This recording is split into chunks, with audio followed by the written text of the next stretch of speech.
Hello dear students, welcome back to your YouTube channel. आपके अपने YouTube channel में एक बार फिर से आप लोगों का स्वागत है, अभिनंदन है।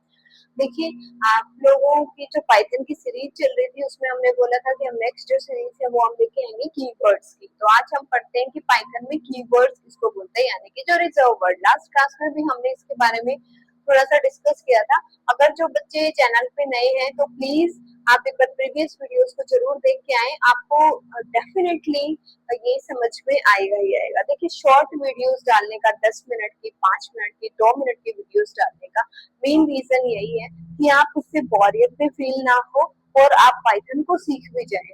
आप लोग देखते हैं ना, जैसे आप लोग इंस्टाग्राम यूज करते हैं तो इंस्टाग्राम पे आप रील देखते हैं, बहुत लंबे टाइम तक चलते आप उसको स्क्रॉल करते चले जाते हैं। सेम थिंग, क्योंकि आपका ह्यूमन नेचर है, इसीलिए कि आपको पाइथन से बोर ना लगे, एक मैजिकल लैंग्वेज लगे, बहुत ही अच्छे से आपको समझ आए, इसलिए मैं इनको एक शॉर्ट वीडियो के फॉर्म में डालती हूँ। तो चलिए, आज का टॉपिक जो है वो हम स्टार्ट करते हैं, कीवर्ड्स। कीवर्ड्स इन पाइथन, मैंने पहले ही आप लोगों को बताया था कि कीवर्ड्स क्या होते हैं। कीवर्ड्स हमारे रिजर्व्ड वर्ड्स होते हैं, जो कि रिजर्व्ड होते हैं मेमोरी के अंदर, जिनका मीनिंग जो होता है हमारे कंपाइलर को प्री डिफाइंड होता है, उसको पहले से पता होता है कि इसका नाम ये है। हमने प्रीवियस क्लास में डिस्कस भी किया था कि कीवर्ड्स जो है वो टोटल आपके पाइथन के अंदर 35 कीवर्ड्स हैं। क्लियरली हमने डिस्कस किया था। आपको पता है जो रिजर्व वर्ड्स है, जिसको हम नाम एज ए वेरिएबल नेम में यूज नहीं कर सकते, जिसको हम प्री डिफाइंड फंक्शनिंग है कि उसका काम ये है तो वो उसी चीज के लिए यूज किया जाएगा। वो कीवर्ड्स हमारे पास डिफाइन किए गए हैं, जैसे and, break, elif, for, in, not, true. ये देखिए, ये आपके पास कौन 7 है। नेक्स्ट फिर as, class, else, from, is, or, try, assert, continue, accept, global, lambda, pass, while, asynchronous, def, false, if, none, raised, with, await, del, finally, import, non local, return and else। ये सारे हमारे पास keywords के नाम है। अब देखते हैं हम इनकी वन बाय वन फंक्शनिंग की क्या काम है। सबसे पहले हमारा आता है एंड। एंड का काम क्या है? कोई भी दो लॉजिकल ऑपरेशन परफॉर्म कराने के लिए आप एंड का यूज कर सकते हो, जैसे a greater than 0 and b greater than 0। तो इसमें आप एंड का यूज करते हैं जब आप कोई भी लॉजिकल ऑपरेशन परफॉर्म कराते हैं, तो हम किसका यूज करते हैं? एंड का यूज करते हैं। नेक्स्ट हमारे पास आता है ब्रेक। ब्रेक का यूज हम तब करेंगे जब आप कोई भी आप लूप यूज कर रहे हो और लूप को इमीडिएटली, अगर आप लूप को इमीडिएटली स्टॉप करना चाहते हो, इमीडिएटली आप चाहते हो कि लूप जो है वो यहीं पे रुक जाए, आगे प्रोसीड ना करे, फर्दर आपकी जो लूप है वो फर्दर प्रोसीड ना करे, तो आप किसका यूज करेंगे? ब्रेक का यूज करेंगे। एलिफ आपके पास स्टेटमेंट्स के लिए यूज की जाती है कि एल्स की कंडीशन आपके पास है, इफ की कंडीशन है। तो देखो, इसमें एक लूपिंग जो हम आगे फर्दर कंटिन्यू पढ़ेंगे, लूप में क्या होता है कि अगर ये होगा, लूप क्या है? कंटिन्यूअस फॉर्मेट ऑफ ब्लॉक है। आप आगे भी पढ़ेंगे कि कितने टाइप की लूप होती हैं, आप पाइथन में कौन कौन सी लूप यूज करते हैं। लेकिन अभी के लिए जस्ट इतना समझो कि जो एलिफ स्टेटमेंट है वो इफ एल्स लूप के अंदर है। अगर इफ की स्टेट कंडीशन फॉल्स हो गई, एल्स की भी कंडीशन फॉल्स हो गई, तो हम थर्ड सिचुएशन पे जाएंगे, एलिफ पे। अब देखिए, एलिफ क्या है? मल्टीपल एल्स कंडीशन को रिप्रेजेंट करने के लिए हम पाइथन में यूज करते हैं एलिफ का, तो ये वहां पे यूज किया जाएगा। फॉर हमारी एक लूप है। इन, तो वेरिएबल प्रेजेंट इन, किसी भी वेरिएबल को प्रेजेंट है या नहीं है वो बताने के लिए हम किसका यूज करेंगे? इनका यूज करेंगे। नॉट, नॉट आपको पता है कि किसके लिए यूज किया जाता है? कि वो रिवर्स ऑपरेशन के लिए परफॉर्म किया जाता है ना। अगर 0 है तो 1 को कन्वर्ट कर देगा, 1 है तो उसको 0 में कन्वर्ट कर देगा, इसलिए हम नॉट का यूज करते हैं। नेक्स्ट हमारे पास आ जाता है ट्रू। ट्रू है कि कंडीशन आपके पास ट्रू है, बुलियन कंडीशन रिटर्न करेगा ट्रू। अगर कंडीशन आपके पास फॉल्स है तो रिटर्न करेगा फॉल्स। तो ट्रू उसके लिए, बुलियन कंडीशन के लिए एज।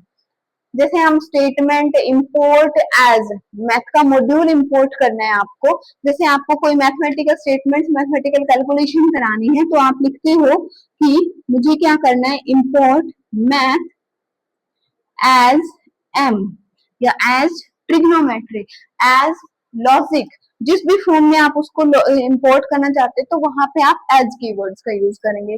उसके बाद आता है क्लास, कोई भी क्लास क्रिएट करने के लिए कि आपने ऑब्जेक्ट्स की कोई क्लास बनाई है उसके लिए आप क्लास का यूज करेंगे। फिर आता है आपके पास एल्स, कि अगर इफ की कंडीशन फॉल्स है तो आप एल्स पे जाओ। बहुत बार ऐसी सिचुएशन नहीं होती कि भाई देखो अगर मुझे पाइथन आ गई तो मैं डेवलपर बन जाऊंगा, अगर मुझे पाइथन नहीं आई तो मैं सॉफ्टवेयर इंजीनियरिंग में रह जाऊंगा।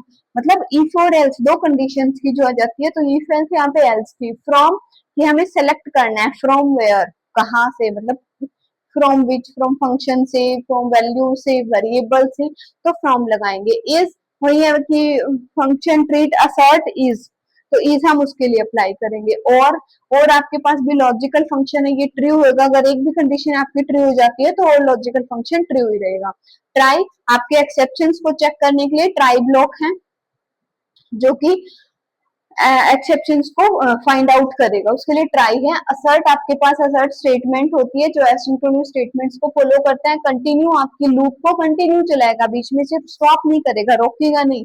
एक्सेप्ट जो है, जो भी आपने ट्राई ब्लॉक के अंदर एक्सेप्शन सीरीज हुई अराइज हुई है उनको हैंडल करने के लिए आप किसका यूज करेंगे, एक्सेप्ट ब्लॉक का यूज करेंगे। नेक्स्ट आता है आपके पास ग्लोबल।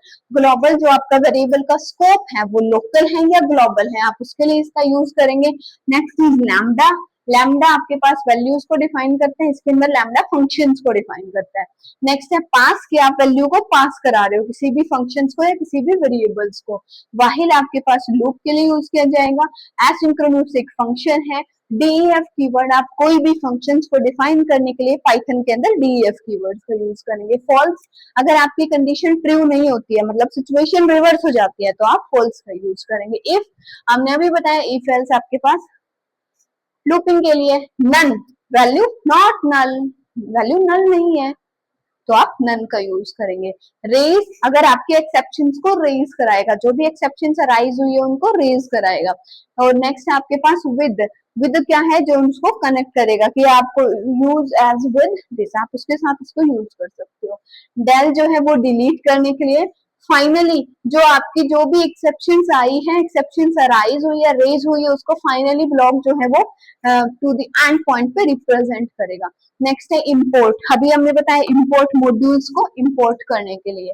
नॉन लोकल की वेरिएबल आपका ग्लोबल नहीं है, लोकल वेरिएबल्स को डिफाइन करने के लिए। नेक्स्ट आता है रिटर्न स्टेटमेंट्स, अगर आपने कोई भी फंक्शंस लिया उसके रिटर्न को बताने के लिए। इल्ड आपके पास फंक्शंस हैं जो कि उसको डिफाइन करते हैं। अब ऐसे हमारी 35 कीवर्ड्स हैं। बेटा आपको प्रोग्रामिंग सीखनी है तो ये 35 कीवर्ड्स आपको याद करने पड़ेंगे। इसको समझाने का मतलब आपको इसका फंक्शंस तो पता चल जाएगा वन बाय वन कि इसका ये काम है, ये काम है।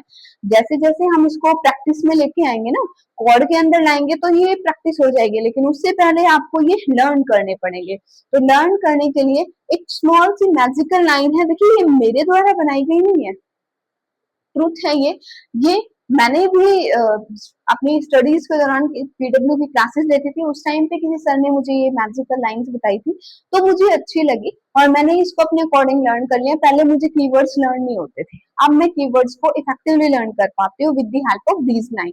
तो मैं चाहूंगी कि ये लाइन आप सबको भी पता चले। एंड थैंक यू सर, मैं आपको ग्रेट कर रही हूँ कि आपने इतनी अच्छी लाइन बताई जिससे कि मुझे पाइथन के कीवर्ड्स लर्न करने में कोई प्रॉब्लम नहीं हुई। देखो, if true and not false, हम कोई भी कंडीशन देखते हैं, इफ ट्रू अगर सही हुई और not false and not false अगर गलत नहीं हुई, ये बात अगर सही हुई, फॉर वाहिल वी ट्राई, तो भी हम ट्राई करेंगे, कोशिश करेंगे, ढूंढेंगे। ब्रेक और कंटिन्यू, चाहे ब्रेक लगे चाहे कंटिन्यू हो, एल्स पास बाय या फिर बाईपास हो जाए। अगर आपकी गाड़ी चल रही है तो ब्रेक लगेगा या फिर कंटिन्यू चलेगी या फिर एज बाईपास, आप उसको शॉर्ट से निकालेंगे। they can and they def return lambda yield, तो def आपको रिटर्न करेगा lambda yield फंक्शंस को। Class import from as field, class को इंपोर्ट करेंगे एज अ फील्ड के फॉर्म में। Global nonlocal raise assert, जो भी ग्लोबल या नॉन लोकल वेरिएबल है वो रेज करेंगे असर्ट फंक्शंस को। Asynchronous await play there part, asynchronous await जो होते हैं वो प्ले करेंगे अपने पार्ट को, ही रूल्स को फॉलो करेंगे। आपको ये memory lines, magic memory lines पसंद है तो आप इसको नोट कर सकते हैं, लर्न कर सकते हैं। लेकिन अगर आपको ये पसंद नहीं है तो ऐसा कोई कंडीशन नहीं है, हार्ड एंड फास्ट रूल नहीं है कि आपको यहीं से लर्न होगा। जितना कोडिंग करोगे तो वैसे आपको पता ही चल जाएगा कीवर्ड से, नहीं भी होगा तो एरर अराइज होगी, पता चल जाएगा कीवर्ड से, तब हटा देना। लेकिन एक गुड प्रोग्रामर प्रैक्टिस में हमें ये चीजें जो कीवर्ड से ये हमें लर्न होने चाहिए, हमें पता होना चाहिए कि रिजर्व वर्ड्स जो है वो हमारे कौन कौन से होते हैं। आई होप आपको वीडियो अच्छी लगी होगी, ये टॉपिक आपको समझ आया होगा। अगर आपको वीडियो अच्छी लगी हो तो प्लीज लाइक और सब्सक्राइब करना ना भूलना, और हाँ बेल आइकन भी प्रेस करना है भाई, आपको नोटिफिकेशन भी चाहिए ना, हर रोज आपके पास वीडियोस आएंगे, तभी तो आप 2-4 मिनट 5 मिनट देख के देखना आपको कैसे कितनी जल्दी फटाफट से आपको जैसे क्लाउड के कंसेप्ट लर्न हुए ऐसे आप पाइथन को भी बहुत अच्छे से कैप्चर कर पाएंगे। Thank you so much.